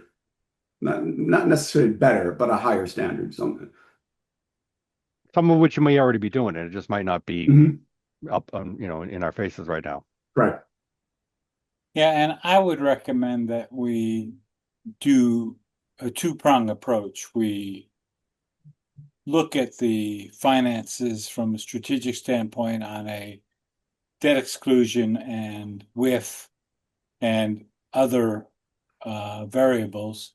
At the same time, utilize the experience that John and Remus have of being able to put a sound procedure together, which might already exist, Mark. I don't want to preclude that it doesn't exist, but some sort of sound procedure to audit the model. Because I know we already have a version. We've discussed versions before. I don't know how deep we got into the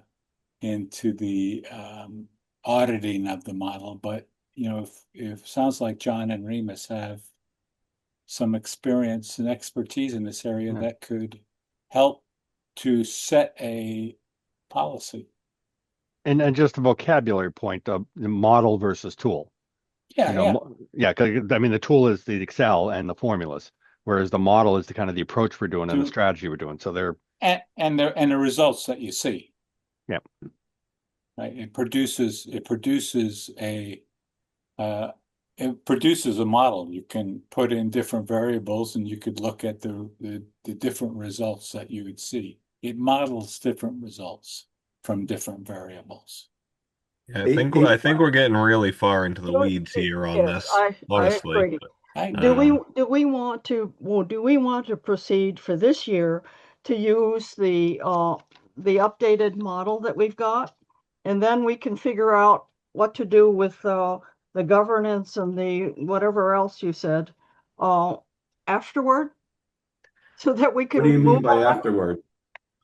I don't understand what you mean by Well, I afterward. think if we're expected to provide a report to town council based We on need to this we need to get a model, it's yeah we need difficult to to get it get into what no you're later talking than about August. before Yeah, that we need to report, get it no later than August. So we need to have our draft by July, and hopefully make minor changes and approve it so that we can forward it to the town council. No, we don't have time to audit or do any of that right now because we wouldn't be able to get the report out. So the choice is we can use the same assumptions that we have in version 2 and produce a draft, knowing that maybe it hasn't been audited and maybe we need to figure out new ways to do it. But we are expected to produce a report. So what is your pleasure? I'll draft whatever you guys want.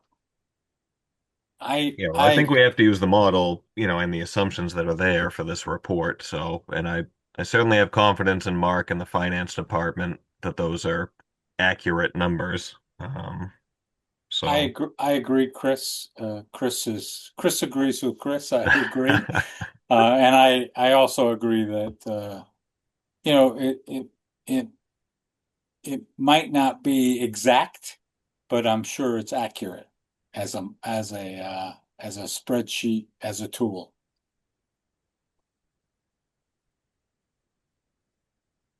The So yes, my answer is the model that was created by Mark originally was tested, and it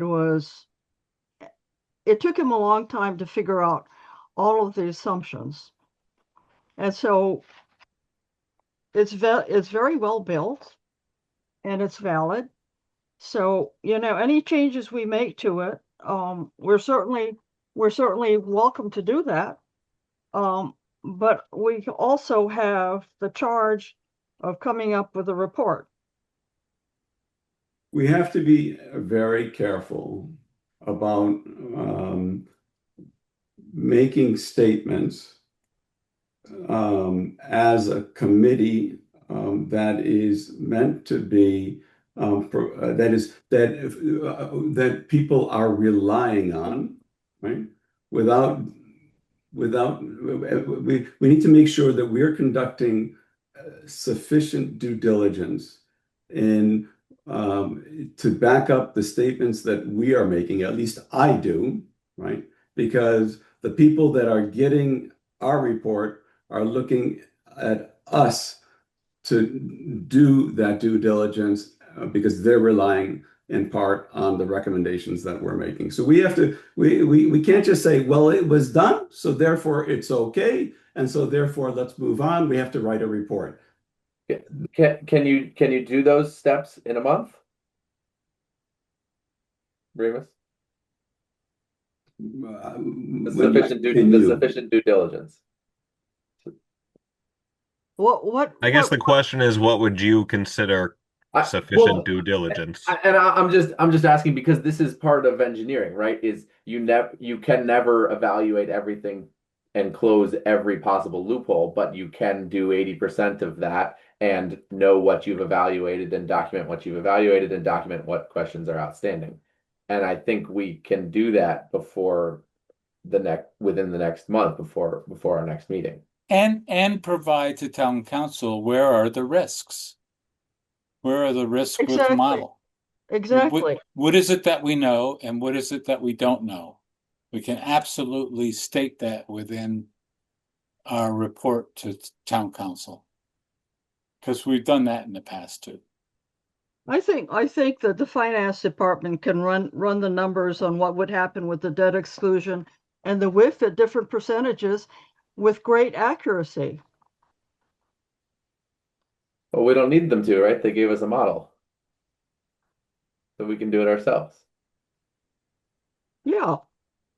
But if we want to provide this information and choices for the town council, then if we provide a matrix to show what would happen to the debt and our ability to finance it, it would be very helpful to them.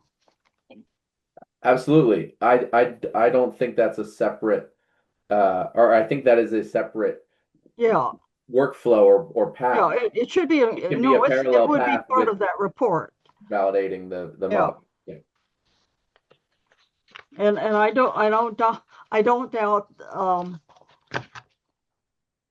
the finance department's ability to do that well.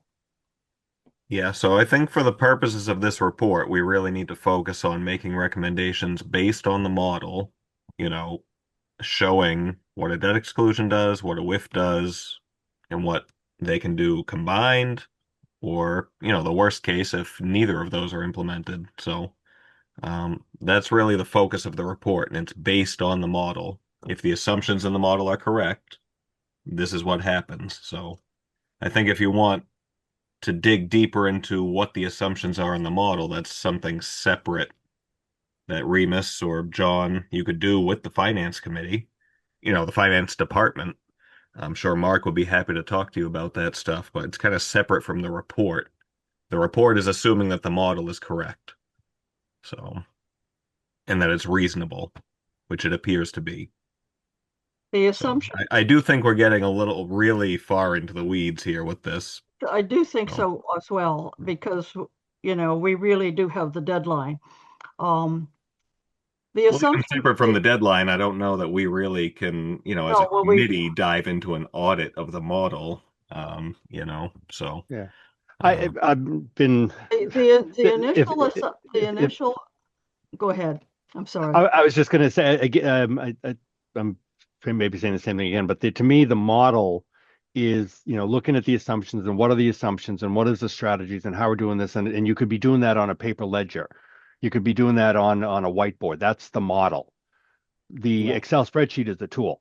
Correct. And I'm, I completely agree that I don't think it's this committee's place to do an audit of the tool.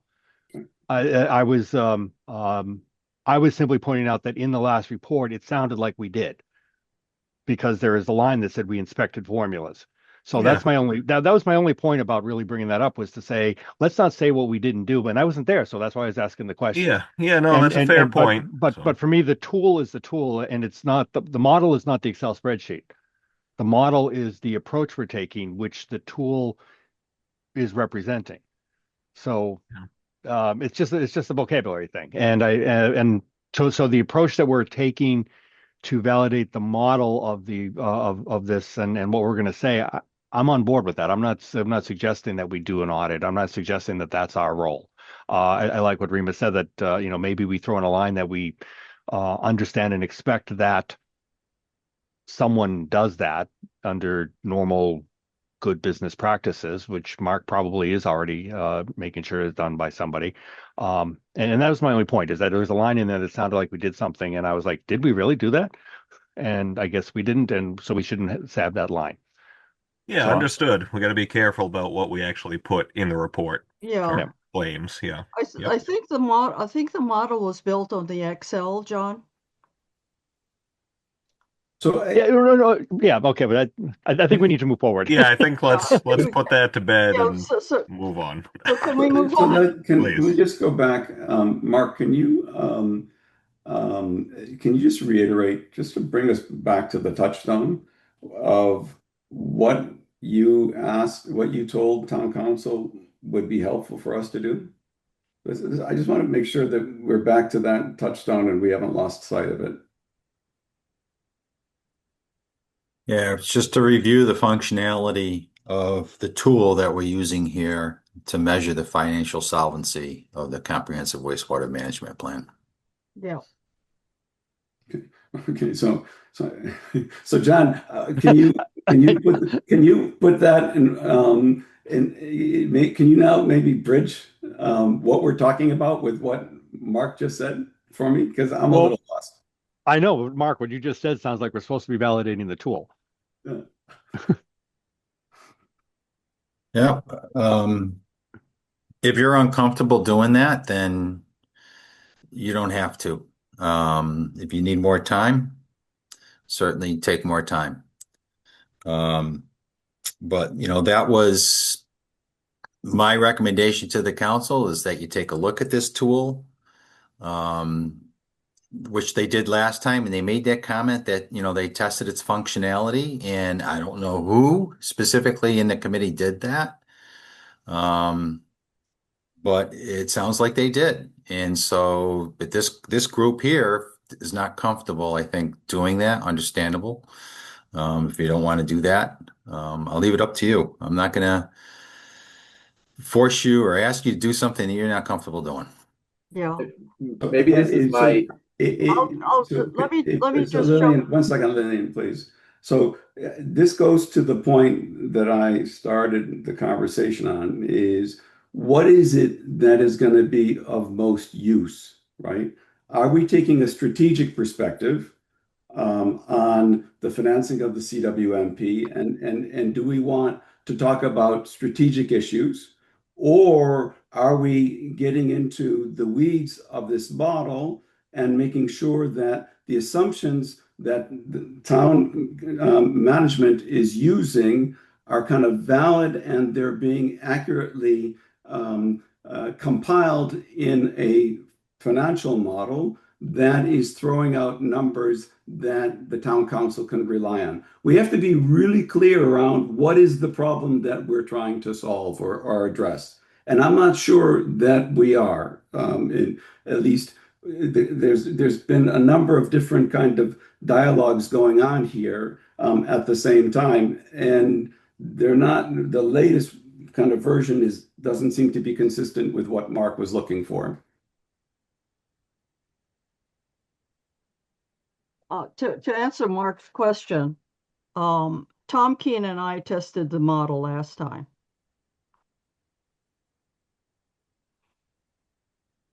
Yeah, well, I'm sorry to ask this again. The test of the tool or test of the model? Model being the strategy, the tool being Excel. We tested the tools. Okay. Okay, so I guess the bottom line is now, do we want to do this report? Or it sounds like there's some discomfort with several committee members. So do we want to shelve this for the moment? Or what are we thinking? I think we need to be really clear around what question we're trying to answer. So who's going to answer that question, Remus? We as a committee need to, so we heard from Mark what he's looking for, right? Is that what we want to provide? Or do we want to take a strategic, a more strategic view, right? I mean, we as a committee need to decide that. Somebody has to come up with an idea, present it, and say, this is what I think we should do. Well, that's what Lillian is trying to do, but why don't you help me understand when you say we need to think about a strategic review, and what does it mean? What do you see? Can you articulate what strategic review means for you? Strategic review, a strategic perspective, right, is looking at, we have a very large program, right, that isn't going to be implemented in the next 5 years. It's going to be implemented in the next 20 or 25 years, whatever that is, right? And we have a number of tools available to the town, right, for financing that, right? And we need to kind of give the town council a sense of, okay, we can give you a really good sense of what we're looking at for the next 5 years. We can give you some insights as to what it might look like beyond 5 years. And these are these are the implications for us as a town in terms of what that means in financial numbers, right? And these are some of the options that we have available to us to finance that program, right? And using this tool, you can see how it evolves for the next 5 years, and you can draw some insights around what that means over the course of the ensuing 20 or 25 years. So that's a strategic perspective. But that's what I think Lillian is trying to do. Exactly what you said. And she's just using a tool that we call the CWMP model, but it's a tool. Yeah. And John had questioned the tool versus a model, which is the right question. But strategically, that's what Lillian's going to come up with, is a presentation that looks at the data from a strategic standpoint by looking at all the different variables, of which Mark is going to help produce the, I believe, Mark, don't let me put words in your mouth, but Mark is going to be able to help us with the models looking at debt exclusion and width, different variables. But strategically, that's exactly what I think this report would do. Yeah, so if I might, Chris, going back to Remus's question, I apologize. It's been a very long night here. Yeah. But I went back to the January 8th presentation that I made to the town council.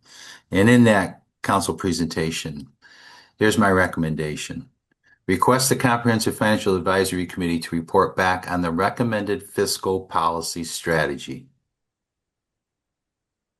with a sub-bullet that says CIP subcommittee has recommended that we initiate procedures to bring a revenue enhancing tool to a vote no later than the spring of 2027. So it's on the strategy. Okay. Okay. If that makes it more clear, I apologize if I wasn't clear.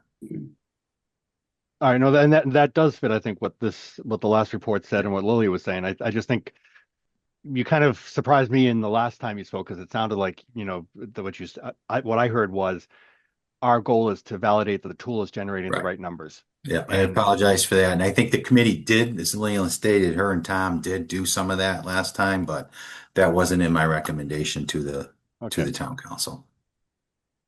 then I don't know what Jupiter is, but I think Lily, you're right on target.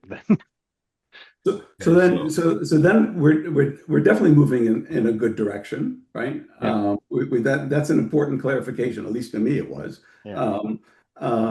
And so the only other comment that I think is really important for us to take into account is we can't just be looking at this tool as it relates to the next 5 years. We need to take a perspective, draw on insights that this tool will give us and apply those insights in terms of what it means for beyond the next 5 years. Because the tool is only good for 5 years, right?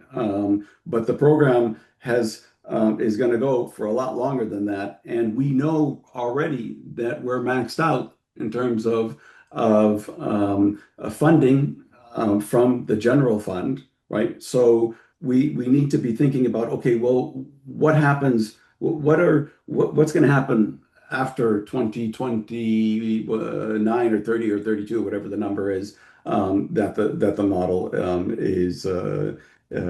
is perceiving to. Remus, is it fair to say that that part is something we might take on after we get this August report out? Let's do the first part Oh, to I get through think this report. and I no, I don't. I think we have to have we need to we can go into the details at a later date, but we need to draw some various some what are the insights and what does this mean for the decisions that will need to be made in 3 4 years time when this first kind of bucket of money is being used, and what are the implications, right, of some of those decisions. yeah, well, I think we've already drawn that conclusion as a committee. An exclusion's only going to cover the next 5 years. So after that point, we need additional revenue to cover additional projects. So, I mean, that point can be made again. It, But it has to be made. yeah, Um, it can be made yeah. again in this report that, these projections only cover the next 5 years of the project. Um, so are we comfortable moving forward with this report on the discussion we had earlier? This is going on quite a long time here on this report. So are we comfortable moving forward now that it's been clarified? I hope so.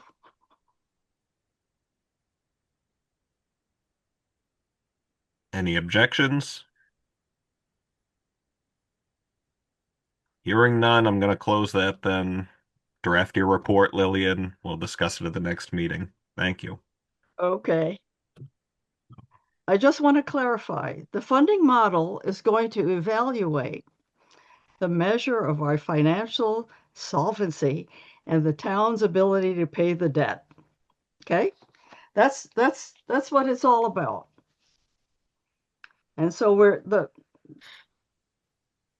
right. Well, let's just draft the report and we'll talk about it at the next there meeting. you go. So no, Yeah, no more needs to be said. Um, yeah. It's a very yeah. concise and precise responsibility that we have for this report. We're not going to get far afield here.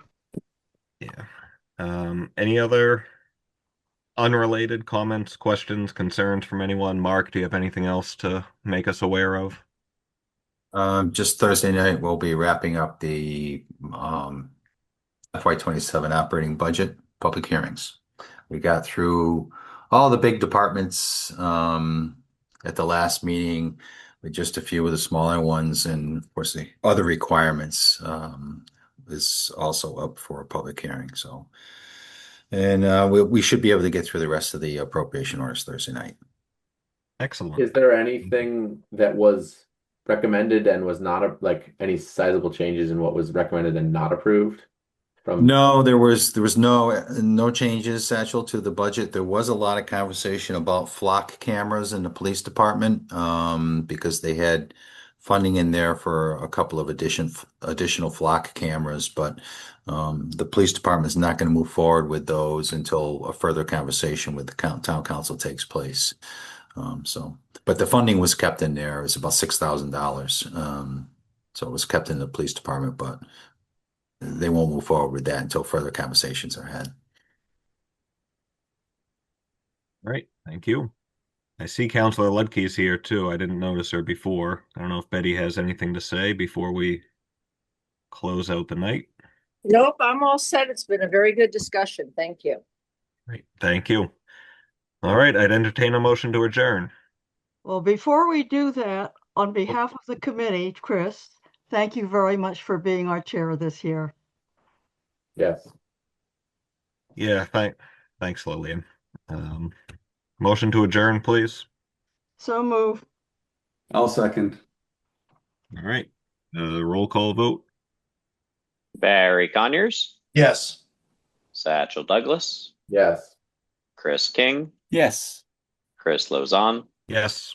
Remus Pascorius, Sure. John Vergona, Yay. Lillian Wu. Yep. And I'm a yes. All right, thank you guys. Have a good night. Thank you. Thank you, Good everyone. Thanks, everyone.